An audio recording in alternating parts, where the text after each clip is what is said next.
तो मैं आपसे यही प्रश्न पूछना चाहूँगा कि गुरुजी मुझे ये बता दीजिए कि सिर्फ योग क्या है। अगर शास्त्र की भाषा में बताएं जी तो योग है प्राप्ति का नाम ही योग है। जी जो स्वतः से प्राप्त है उसी का नाम योग है। जी योग कभी होता नहीं। जी क्यों? क्योंकि वियोग कभी होता ही नहीं। जब उनसे बिछड़े हो तब तो जुड़ेंगे, तो हम जी। तो सदा से ही जुड़े हुए हैं। फिर क्या होता है? केवल भ्रांति होती है। और भ्रांति क्यों होती है? भ्रांति होती है मल और विक्षेप के कारण। जी मल क्या है? मल हमारी कामनाएं और इच्छाएं, हमारा आणविक मल है।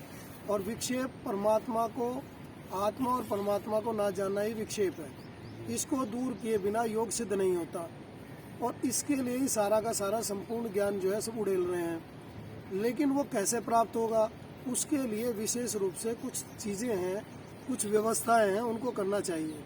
आज जैसे आपने कहा कि इस परिप्रेक्ष्य में जो इस टाइम का योग है वो इस तरह का हो रहा है कि जो नए नए बच्चे जो सब योगी बन गए, बेसिकली क्या है, हम लोगों ने अष्टांग योग को पकड़ लिया। अष्टांग योग जो है उसमें यम, नियम, आसन, प्रत्याहार, प्राणायाम, धारणा, ध्यान, समाधि है, जिसमें केवल हमने आसन को पकड़ लिया और आसन को पकड़ के हम लोग योगी हो गए।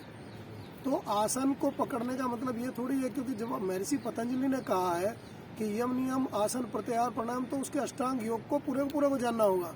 लेकिन इस चाहे विषय में जो मैं बताऊंगा आपको, क्योंकि जो पोजीशन है आज की डेट में, वो मनुष्य इतना भ्रमित है और इतना परेशान है कि वो सारे चीज़ों को नहीं कर सकता। तो उनको बाकी योगों के बारे में पता नहीं है।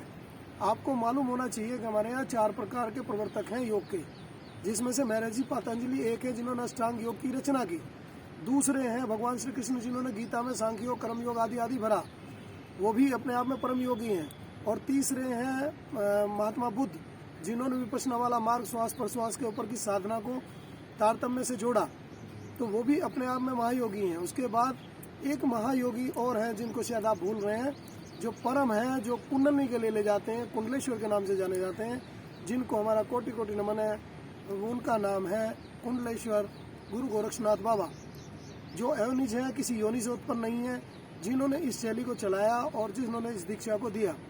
तो इसमें आने के बाद, क्योंकि सभी योगों का जो निचोड़ है वो ये है कि उन्हें वास्तव में कुंडली पे ही जाना होगा। और इसमें कुंडली शक्ति का जागरण पहले है, उसके बाद ज्ञान प्राप्त अपने आप स्वतः हो जाता है। इसलिए दिव्य मार्ग है। पहले योग को समझ लें हम, योग क्या है। जब योग को ही नहीं समझ पाएंगे तो हम आगे योग में करेंगे क्या? तो योग तो अपने आपसे जुड़ने का नाम है, केवल सर्कस करने का तो नहीं। अगर जिन चीज़ों को आप कर रहे हैं उससे बढ़िया जिम्नास्टिक तो वो लोग कर रहे हैं, विदेशी। और इसीलिए एक फेलियर वाली पोजीशन है, क्योंकि हम योग को पहले समझें कि योग क्या है। अगर हम आत्मसंतुष्टि और ये आत्म शांति की ओर नहीं जाते हैं या उस परम से नहीं जुड़ पाते हैं तो ये योग नहीं हो सकता। इसीलिए योग को जानने के लिए आप अखंड महायोग की शरण में चलें। आप आएँ, हमारी कक्षाएँ चल रही हैं, हम आपके पास जाने के लिए भी तैयार हैं और आपको बुलाने के लिए भी तैयार हैं।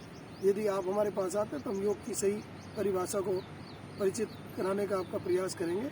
ये हमारी विडंबना है कि हम लोग योग को नहीं समझ पाए, लेकिन ये सौभाग्य भी है कि अभी हम लोगों के जीवन में भी एक लहर है कि गुरुदेव का आदेश है कि लोग भ्रमित बहुत हो गए हैं, इसलिए इसे जनसाधारण के लिए प्रस्तुत कर दिया जाए, उस योग को समझे। यही मेरी शुभकामनाएं आप लोगों के लिए हैं। आज के लिए मैं आप लोगों को शुभकामनाएं देता हूँ, मंगल कामनाएं करता हूँ। आपका कल्याण हो। जय हो। हरिओम तत्सत। हरिओम तत्सत। धन्यवाद गुरुजी, आपसे ज्ञान की बातें प्राप्त करके मुझे काफ़ी अच्छा लगा।